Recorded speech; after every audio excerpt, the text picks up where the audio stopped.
So to start with, and this is a question that we'll ask to Paul, firstly from the wireless logic viewpoint, and then to Udi from the Shield IoT perspective. I guess the first question is, how do you see the cellular IoT security landscape today? So Paul, do you mind taking that first? Yeah, I can. For years, security concerns have shown up as number one, number two blocker to successful IoT rollouts, whether it's cellular or any other kind of IoT project. You know, with the advent of AI-based spear phishing, the attack surface is not getting smaller. And frequently now, on a regular basis, you have national government security services putting out alerts about botnets of various provenance, whether it's China or private sector malicious actors that have infiltrated national infrastructure. Recently, I think it was in June, the FBI put out a note about the Volt Typhoon botnet. These are real things that are happening, and these malicious actors are targeting every single squeaky door they can shake to see if they can get in, and cellular devices are one of those. The industry has been responding at a pretty good rate of speed, I think, with security augmentation at the SIM level, the device level, and the network level, and lots of already emerged or soon to emerge new regulatory requirements that sometimes carry fairly stiff liabilities.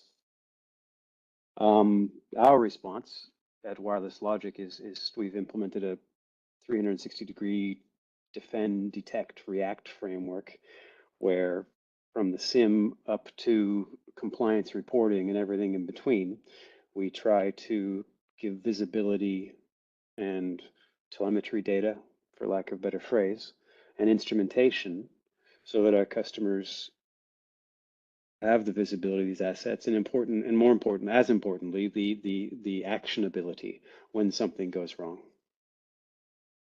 Yeah.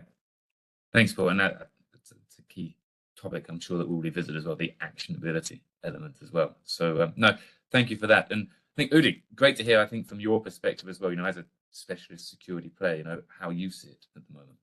So I have to say I agree with Paul. Threats are escalating, and I think that there's it's starting to change. I would say currently cellular IoT security is still immature, but it's starting to change.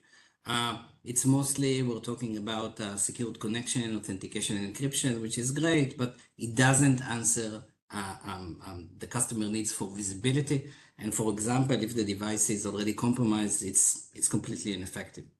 And historically, traditionally, I would say that cellular IoT devices have been a bit overlooked. Maybe they were perceived as simple, dumb. I'm not exactly sure.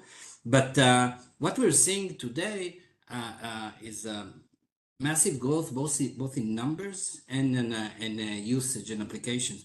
When we talk about numbers, it's like roughly 3.5 billion SIM-connected B2B devices today, expected to almost double until the end of the decade.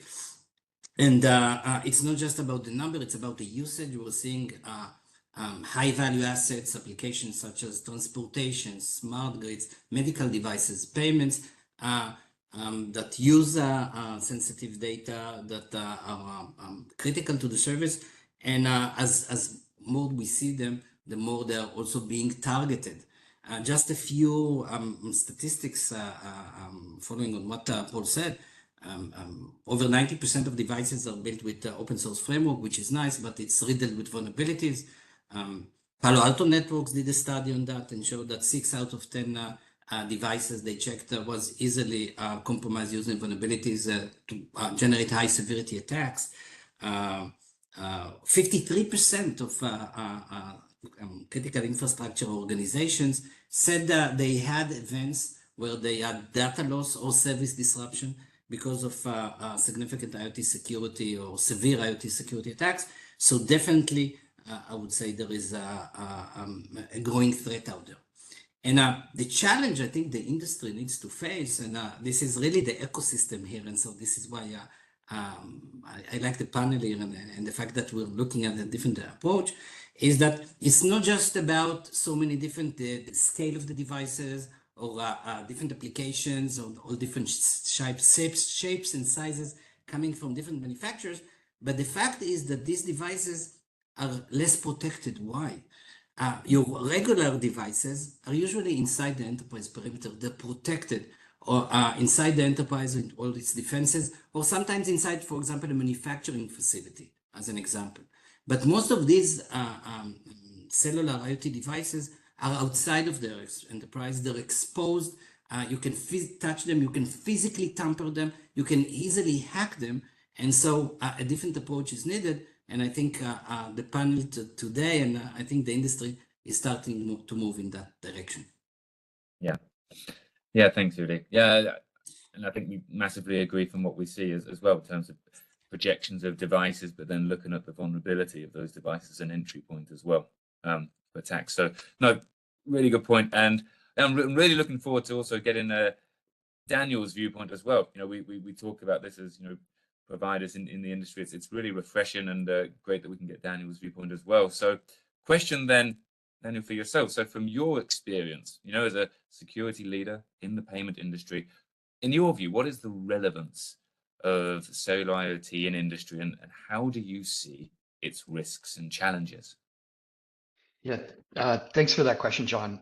So this, for us, this intersection of IoT and payments may be unique to this audience, but for us, that intersection continues to narrow and merge. So IoT is essentially becoming the same concept as a cellular-based payments.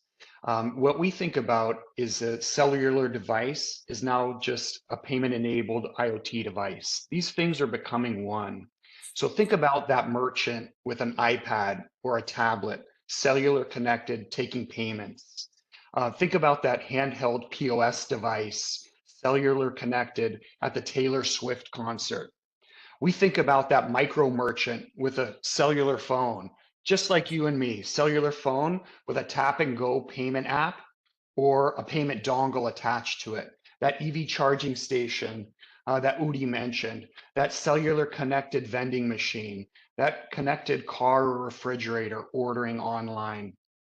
For us, these are all IoT payment devices. And with this explosion of devices comes additional risk and security vulnerabilities. So for us as consumers, this explosion of devices is great.